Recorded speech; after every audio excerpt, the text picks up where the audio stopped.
Sebelumnya beredar video dua buah bus milik Tentara Nasional Indonesia menerobos palang pintu kereta api viral. Di video viral itu, tampak dua bus TNI melintas cepat ketika palang perlintasan telah ditutup. Saat bersamaan datang kereta dari arah stasiun Malang menuju stasiun Malang Kota Lama melintas sambil membunyikan klakson.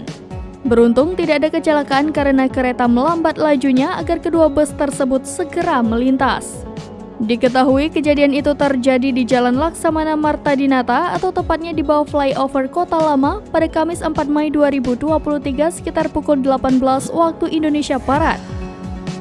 Menanggapi hal itu, manajer Humas PT KAI Daob 8 Surabaya, Lukman Arif mengatakan pihaknya sangat menyayangkan kejadian tersebut. Ia menegaskan kendaraan apapun dilarang menerobos palang perlintasan kereta api.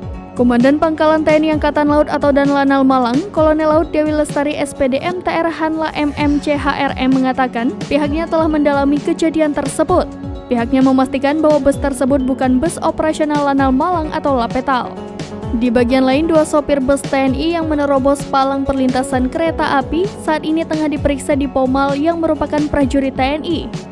Kadispen Lantamal 5 Letkol Laut Agus Setiawan menuturkan bahwa dua bus tersebut dalam perjalanan dari Surabaya menuju Lembaga Penyedia Tenaga TNI Angkatan Laut atau Lapetal Malang yang berada tidak jauh dari perlintasan kereta api tersebut. Agus juga menyatakan bahwa pihaknya menyayangkan peristiwa penerobosan dua bus TNI tersebut. Meski saat menerobos aman dan selamat, aksi tersebut tidak bisa ditoleransi.